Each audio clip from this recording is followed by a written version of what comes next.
അർജുൻ എപ്പോഴും ഒരു പ്രതീക്ഷയില്ലാത്ത പ്രണയിയായിരുന്നു. മഴയത്ത് കൈകോർത്ത് പിടിക്കുന്നതിലും കൈകൊണ്ട് എഴുതിയ കത്തുകളിലും ജീവിതകാലം മുഴുവൻ നിലനിൽക്കുന്ന വാഗ്ദാനങ്ങളിലും അവൻ വിശ്വസിച്ചിരുന്നു. എന്നാൽ സ്വാതന്ത്ര്യദിനത്തിലെ ഒരു പ്രഭാതം വരെ അയാൾക്ക് മനസ്സിലായില്ല അവന്റെ ആഴമേറിയ പ്രണയം ഒരു വ്യക്തിയോടല്ല എന്ന്. അത് അവന്റെ രാജ്യത്തോടായിരുന്നു. അന്ന് രാവിലെ പതാക ഉയർത്തൽ ചടങ്ങിനായി അവൻ തന്റെ കാമുകി മീരയോടൊപ്പം ടൗൺ സ്ക്വയറിലേക്ക് നടക്കുമ്പോൾ കാറ്റിൽ ആടിയലിയുന്ന ത്രിവർണ പതാക കണ്ട് അവന്റെ കണ്ണുകൾ തിളങ്ങുന്നത് അവൾ ശ്രദ്ധിച്ചു. "നീ എന്നെ നോക്കുന്നതുപോലെ തന്നെ പതാകയെയും നോക്കും," അവൾ കളിയാക്കി. അർജുൻ ചിരിച്ചു. "ഒരുപക്ഷെ ഒരു രാജ്യത്തെ സ്നേഹിക്കുന്നത് ഒരാളെ സ്നേഹിക്കുന്നത് പോലെയാകാം," അയാൾ പറഞ്ഞു. മീര തലയാട്ടി. "എങ്ങനെ?" "നിങ്ങൾ പ്രണയത്തിലായിരിക്കുമ്പോൾ," അദ്ദേഹം തുടങ്ങി, "നിങ്ങൾ നല്ല സമയങ്ങൾ ആസ്വദിക്കുക മാത്രമല്ല ചെയ്യുന്നത്. കാര്യങ്ങൾ കുഴപ്പത്തിലാകുമ്പോൾ നിങ്ങൾ നിങ്ങളുടെ പങ്കാളിക്കൊപ്പം നിൽക്കുന്നു. നിങ്ങൾ അവരുടെ കുറവുകൾ ക്ഷമിക്കുന്നു, പക്ഷേ നിങ്ങൾ അവരെ മികച്ചവരാകാൻ പ്രേരിപ്പിക്കുകയും ചെയ്യുന്നു. അവർക്ക് സ്വയം സംരക്ഷിക്കാൻ കഴിയാത്തപ്പോഴും നിങ്ങൾ അവരെ സംരക്ഷിക്കുന്നു. എത്ര ബുദ്ധിമുട്ടുകൾ വന്നാലും നിങ്ങൾ അവരെ ഉപേക്ഷിക്കില്ല." മീര പുഞ്ചിരിച്ചു. "അപ്പോൾ ഒരു പൗരൻ തന്റെ രാജ്യത്തെ ഒരു പങ്കാളിയെപ്പോലെ പരിഗണിക്കണമെന്നാണോ നിങ്ങൾ പറയുന്നത്?" "ശരിയാണ്," പതാക ഉയരുന്നത് നോക്കി അർജുൻ പറഞ്ഞു. "രണ്ടിനും വിശ്വസ്തത ആവശ്യമാണ്. രണ്ടിനും പരിചരണം ആവശ്യമാണ്. രണ്ടുപേർക്കും സത്യസന്ധത ആവശ്യമാണ്. നിങ്ങൾ കൂടുതൽ കൊടുക്കുന്തോറും അവർ കൂടുതൽ സുന്ദരികളാകും." ദേശീയഗാനം ആൽപ്പിക്കുമ്പോൾ മീര അവന്റെ കൈയിലേക്ക് കൈവച്ചു. രണ്ട് പ്രണയങ്ങൾ, ഒന്ന് അവൾക്കുവേണ്ടിയും മറ്റൊന്ന് അവന്റെ രാഷ്ട്രത്തിനു വേണ്ടിയും, ഒരേ ഹൃദയത്തിൽ തുടിച്ചു. The flag and the promise. വർഷം 1947. ജീവിതത്തിൽ ഒരിക്കൽ മാത്രം വരുന്ന ഒരുതരം വൈദ്യുതിയാൽ ഇന്ത്യയിലെ വായു കട്ടിയുള്ളതായിരുന്നു. നൂറ്റാണ്ടുകളുടെ ചങ്ങലകൾക്ക് ശേഷം ഒരു രാഷ്ട്രം ഒടുവിൽ സ്വാതന്ത്ര്യത്തിന്റെ വായു ശ്വസിക്കുന്ന നിമിഷം. 1947 ഓഗസ്റ്റ് 15 ആയിരുന്നു അത്. ഏകദേശം 2 നൂറ്റാണ്ടുകൾക്ക് ശേഷം ആദ്യമായി സ്വതന്ത്ര ഇന്ത്യയിൽ സൂര്യൻ ഉദിച്ചുയർന്നു. തെരുവുകൾ ത്രിവർണ പതാക വീശിക്കൊണ്ടും കണ്ണീരോടെ ജനഗണമന പാടുന്ന ശബ്ദങ്ങളാലും നിറഞ്ഞു. ഡൽഹിയുടെ പ്രാന്തപ്രദേശത്തുള്ള ഒരു ചെറിയ പട്ടണത്തിൽ ഓഗസ്റ്റ് 15 രാവിലെ സൂര്യോദയത്തിനു മുമ്പായി രാജേഷ് ഉണർന്നു. വർഷങ്ങളായി തന്റെ കട്ടിലിനടിയിൽ ഒളിപ്പിച്ചിരുന്ന ഒരു മരപ്പെട്ടി തുറക്കുമ്പോൾ അവന്റെ കൈകൾ വിറച്ചു. അതിനുള്ളിൽ അവന്റെ പിതാവിന്റെ ഡയറി ഉണ്ടായിരുന്നു. തേഞ്ഞതും മഞ്ഞനിറമുള്ളതും മഷിയുടെയും പൊടിയുടെയും നേരിയ ഗന്ധമുള്ളതും. സ്വാതന്ത്ര്യ സമര സേനാനിയായ അദ്ദേഹത്തിന്റെ പിതാവ് മാർച്ചുകളുടെയും നിരാഹാര സമരങ്ങളുടെയും നനഞ്ഞ കല്ലും ഇരുമ്പും മണക്കുന്ന ജയിൽ മുറികളുടെയും കഥകൾ അതിന്റെ പേജുകളിൽ പകർത്തിയിരുന്നു.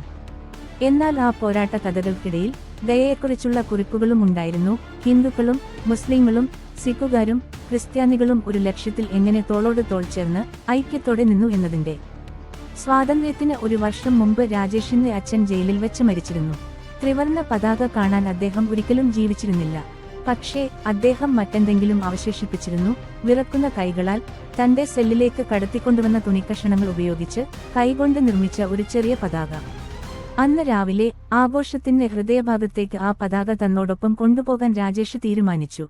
തെരുവുകൾ സജീവമായിരുന്നു. കുട്ടികൾ നൃത്തം ചെയ്തു, സ്ത്രീകൾ ദേശഭക്തി ഗാനങ്ങൾ ആലപിച്ചു, പുരുഷന്മാർ ശബ്ദം ഇടറുന്നതുവരെ വന്ദേമാതരം എന്ന് ആർത്തുവിളിച്ചു. സ്വാതന്ത്ര്യസമരത്തിൽ പങ്കെടുത്തതിന് വർഷങ്ങളോളം ജയിലിൽ കിടന്ന അച്ഛന്റെ മകനായ രാജേഷ് അക്കൂട്ടത്തിലുണ്ടായിരുന്നു. അന്ന് രാവിലെ അവൻ പോക്കറ്റിൽ അച്ഛന്റെ പഴകിയ ഡയറി കരുതി. ഓരോ പേജിലും ത്യാഗം, പ്രതീക്ഷ, ഐക്യം എന്നിവയെക്കുറിച്ച് സംസാരിച്ചിരുന്ന ഡയറി.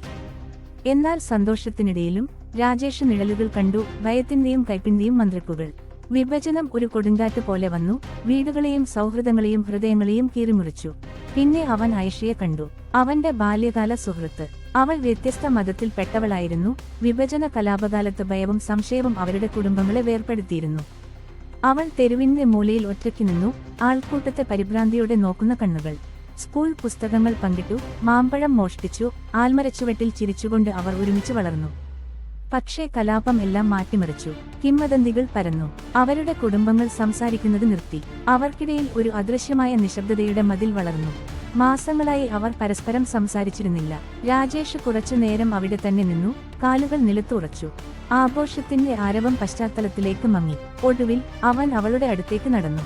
ഒരു വാക്കുപോലും പറയാതെ രാജേഷ് പോക്കറ്റിൽ കൈയിട്ട് അച്ഛൻ തുന്നിച്ചേർത്ത പതാക പുറത്തെടുത്ത് അവൾക്ക് നേരെ നീട്ടി.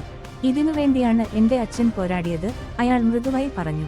"ബ്രിട്ടീഷുകാരിൽ നിന്നുള്ള സ്വാതന്ത്ര്യം മാത്രമല്ല, നമ്മൾ പരസ്പരം പണിയുന്ന മതിലുകളിൽ നിന്നുള്ള സ്വാതന്ത്ര്യവും." ഐഷയുടെ കണ്ണുകൾ നിറഞ്ഞൊഴുകി. അവൾ പതാക എടുത്ത് ചേർത്തുപിടിച്ച് മന്ത്രിച്ചു. "എന്റെ അച്ഛനും ഇതുതന്നെ പറയുമായിരുന്നു," അവൾ മന്ത്രിച്ചു. "ആരൊക്കെ എന്ത് പറഞ്ഞാലും നമുക്ക് സ്നേഹിക്കാനും വിശ്വസിക്കാനും ഒരുമിച്ച് നിൽക്കാനും സ്വാതന്ത്ര്യമുണ്ട് എന്നതാണ് യഥാർത്ഥ സ്വാതന്ത്ര്യം. എങ്കിൽ നമുക്ക് പ്രതിജ്ഞയെടുക്കാം, ലോകം എന്ത് പറഞ്ഞാലും നമ്മൾ ഒരുമിച്ച് നിൽക്കും." അവർ ജനക്കൂട്ടത്തോടൊപ്പം ചേർന്നപ്പോൾ ഡ്രമ്മുകളുടെയും ആർപ്പുവിളിയുടെയും ശബ്ദം വീണ്ടും ഉയർന്നു. അരികിലൂടെ നടന്നു. അവർക്കിടയിൽ ത്രിവർണ പതാക പാറിക്കളിച്ചു. ഒരു രാജ്യത്തിന്റെ പുനർജനനത്തിന്റെയും വിഭജനത്തേക്കാൾ ശക്തമായ ഒരു സൗഹൃദത്തിന്റെയും പ്രതീകം. ആ ദിവസം ഇന്ത്യ പുനർജനിച്ചു. അവരുടെ സൗഹൃദവും അങ്ങനെ തന്നെയായിരുന്നു. ഒരു രാജ്യത്തിന്റെ മഹത്തായ വിജയത്തിനിടയിൽ ഒരു ചെറുതും നിശബ്ദവുമായ വിജയം.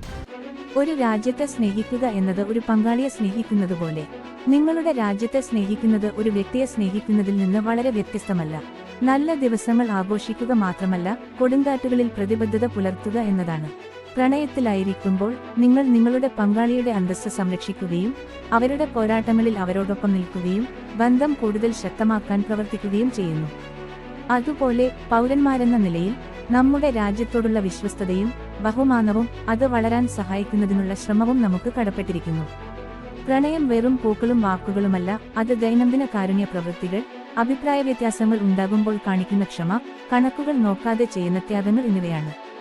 ഒരു പൗരനെ സംബന്ധിച്ചിടത്തോളം ഇതിനർത്ഥം നിയമം അനുസരിക്കുക, വൈവിധ്യത്തെ ബഹുമാനിക്കുക, സത്യസന്ധമായി നികുതി അടയ്ക്കുക, പരിസ്ഥിതി സംരക്ഷിക്കുക, രാജ്യത്തിന്റെ അഖണ്ഡ സംരക്ഷിക്കുക എന്നിവയാണ്. സ്നേഹത്തിൽ കാര്യങ്ങൾ കഠിനമാകുമ്പോൾ നിങ്ങൾ ഒഴിഞ്ഞുമാറുന്നില്ല, അവ പരിഹരിക്കാൻ നിങ്ങൾ ഒരുമിച്ച് പ്രവർത്തിക്കുന്നു. പൗരത്വത്തിൽ നിങ്ങൾ പ്രശ്നങ്ങളെക്കുറിച്ച് പരാതിപ്പെടുക മാത്രമല്ല, കാര്യങ്ങൾ എത്ര ചെറുതായാലും മെച്ചപ്പെടുത്താൻ നിങ്ങൾ നടപടിയെടുക്കുന്നു. പങ്കാളികൾ ഇരുവരും തങ്ങളുടെ പരമാവധി നൽകുമ്പോൾ ഒരു ബന്ധം അഭിവൃദ്ധി പ്രാപിക്കുന്നതുപോലെ ഒരു രാഷ്ട്രം അഭിവൃദ്ധി പ്രാപിക്കുന്നത് അവിടുത്തെ ജനങ്ങൾ അവരുടെ ഹൃദയവും കഴിവുകളും സത്യസന്ധതയും നൽകുമ്പോഴാണ്. അതുകൊണ്ട് സ്നേഹത്താൽ നിങ്ങൾക്ക് ഒരാളുടെ കൈ പിടിക്കാൻ കഴിയുമെങ്കിൽ ഐക്യത്താൽ നിങ്ങളുടെ രാജ്യത്തിന്റെ കൈ പിടിക്കാനും കഴിയും. കാരണം യഥാർത്ഥ സ്നേഹം അത് ഒരു വ്യക്തിയോടായാലും ഒരു രാഷ്ട്രത്തോടായാലും നിങ്ങൾക്ക് എങ്ങനെ തോന്നുന്നു എന്നതിനെ മാത്രമല്ല, അത് സജീവമായി നിലനിർത്താൻ നിങ്ങൾ ഓരോ ദിവസവും ചെയ്യുന്നതിനെയാണ് സൂചിപ്പിക്കുന്നത്. ഇന്ന് നമ്മുടെ ത്രിവർണ പതാക ആകാശത്ത് അഭിമാനത്തോടെ പാറിക്കളിക്കുമ്പോൾ സ്വാതന്ത്ര്യം സമ്മാനമായി ലഭിച്ചതല്ലെന്ന് നാം ഓർക്കുന്നു. അത് ധൈര്യത്തിലൂടെയും ത്യാഗത്തിലൂടെയും ഐക്യത്തിലൂടെയും നേടിയെടുത്തതാണ്. സ്വാതന്ത്ര്യം എന്നത് ഭൂതകാലത്തിന്റെ ആഘോഷം മാത്രമല്ല, ഭാവിയോടുള്ള ഉത്തരവാദിത്തവുമാണ്. നീതി, സമത്വം, ദയ എന്നിവ അഭിവൃദ്ധി പ്രാപിക്കുന്ന ഒരു രാഷ്ട്രം കെട്ടിപ്പടുക്കുന്നതിലൂടെ നമ്മുടെ സ്വാതന്ത്ര്യ സമര സേനാനികളുടെ സ്വപ്നങ്ങളെ നമുക്ക് ആദരിക്കാം. ഈ സ്വാതന്ത്ര്യദിനത്തിൽ നമുക്ക് ഏറ്റവും പ്രിയപ്പെട്ടവർക്ക് നൽകുന്ന അതേ സമർപ്പണത്തോടെ നമ്മുടെ രാജ്യത്തെ സ്നേഹിക്കാനും സംരക്ഷിക്കാനും പ്രതിജ്ഞയെടുക്കാം.